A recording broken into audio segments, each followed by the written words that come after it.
Hello everyone, আসসালামু আলাইকুম। আমি শাকিল, নতুন একটা ভিডিওতে আপনাকে ওয়েলকাম। তো প্রিভিয়াস ভিডিওতে আমি বলছিলাম এ অ্যান্ড বি দুইটা ম্যাট্রিক্স, আপনাকে এ ম্যাট্রিক্সের ইনভার্স করতে হবে, করার পর বি দিয়ে মাল্টিপ্লিকেশন করতে হবে, করার পর যে ট্রেসের রেজাল্ট আসবে সেটা আমাকে জানিতে হবে। ওকে, তো এর যে সঠিক রেজাল্ট সেটা হচ্ছে 0.28। ওকে, এটা হচ্ছে সঠিক রেজাল্ট। তো আমরা স্টেপ বাই স্টেপ যেভাবে শিখছি কীভাবে ইনভার্স করতে হয়, আমরা ইনভার্স করব, করার পরে কীভাবে মাল্টিপ্লিকেশন করতে হয় সেই ইনভার্সের সাথে সেটাও আমরা অলরেডি শিখছি, সেটাও আমরা করব। করার পরে এ ইনভার্স বি যে রেজাল্টটা পাবো সেই রেজাল্টটা হচ্ছে এটা, এবং এর যে ডায়াগোনাল এলিমেন্ট এই দুইটা, এদের যোগফল হচ্ছে 0.28। ওকে, তো এটাই হচ্ছে মূলত রেজাল্ট।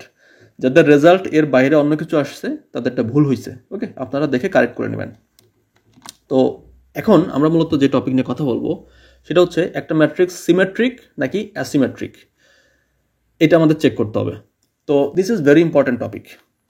তো একটা ম্যাট্রিক্স সিমেট্রিক কিনা এটা আমরা বুঝবো কিভাবে?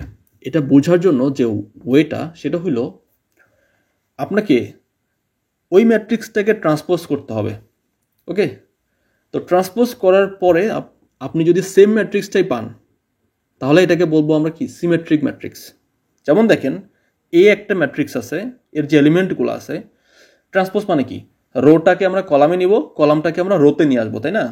তো দেখেন এখানে 1 2 3 এটা কি রোতে আছে, তো আমরা এটা কি কলামে নিব, কলামে নিয়ে আসছি। আবার 2 4 5 এটা রোতে আছে, আমরা কলামে নিয়ে আসছি। আবার 3 5 6 রোতে আছে, আমরা কলামে নিয়ে আসছি। ওকে, তো দেখেন এই ম্যাট্রিক্স আর এই ম্যাট্রিক্স কিন্তু কি আলাদা, মানে অন্যরকম লাগতেছে দেখতে? অন্যরকম লাগতেছে না, কিন্তু একই ম্যাট্রিক্স। যেহেতু আমরা ট্রান্সপোজ করার পরেও একই ম্যাট্রিক্স পাইলাম, এই জন্যই এটাকে বলা হয় কি সিমেট্রিক ম্যাট্রিক্স। ওকে, যেটার মূলত মেইন যে ডায়াগোনাল এলিমেন্ট সেটা আসলে মানে আনচেঞ্জ থাকে নর্মালি, মানে মানে এটা কোনো পরিবর্তন হয় না, এবং পুরো ম্যাট্রিক্সটা দেখতে একই রকম লাগে। তো এটাকে বলা হয় সিমেট্রিক। ওকে, আমরা মূলত প্রিন্সিপাল কম্পোনেন্ট অ্যানালাইসিসে যখন যাব তখন আমরা এটার অ্যাপ্লিকেশন দেখবো। এটা নট অনলি দ্যাট, আপনাদের কোয়ান্টাম ফিজিক্স এবং আরও অসংখ্য জায়গায় এই সিমেট্রিক ম্যাট্রিক্সের ইউজ আছে। ওকে, এবার দেখি তাহলে অ্যাসিমেট্রিক ম্যাট্রিক্স কি। অ্যাসিমেট্রিক ম্যাট্রিক্স হলো মূলত সিমেট্রিকের অপোজিট। ওকে, তো দেখেন সিমেট্রিক ম্যাট্রিক্স কিন্তু অলওয়েজ স্কোয়ার ম্যাট্রিক্স। ওকে, কারণ আপনাদের রো এবং কলাম কিন্তু সেম হইতে হবে, তা নইলে তো হইল না, অবশ্যই সেটাকে স্কোয়ার হইতে হবে। বাট অ্যাসিমেট্রিক ম্যাট্রিক্সের ক্ষেত্রে it is not always required যে এটাকে স্কোয়ার ম্যাট্রিক্স হইতে হবে। এই ম্যাট্রিক্সের রোটাকে যদি আমরা কলামে নিই আর কলামটাকে যদি রোতে নিই তাহলে কি একই ম্যাট্রিক্স থাকে? ডায়াগোনাল এলিমেন্টগুলো কি সেম আছে? ডায়াগোনাল এলিমেন্টগুলো সেম আছে, বাট আদার্স এলিমেন্টগুলোর কী অবস্থা দেখেন।